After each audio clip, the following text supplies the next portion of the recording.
সুদীপ্ত সেনের পরিবার তাদের কাউকে, পরিবার বলতে আমি বলছি স্ত্রী, পুত্র, তাদের জিজ্ঞাসাবাদ কেন করেনি? যেই ছবির ব্যাপার নিয়ে এত হইচই,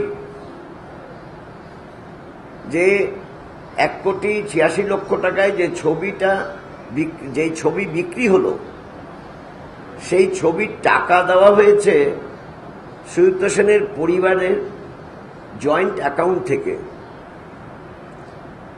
তাহলে সেটা বেরোলে পর অসুবিধা হবে, তাই পরিবারের কাউকে জিজ্ঞেস করা যাবে না? এটাই কি ছিল গূঢ় রহস্য? লকারটা একবারও খুলে দেখেনি কেন? এখন লকার যখন সিজ করতে যাবে তখন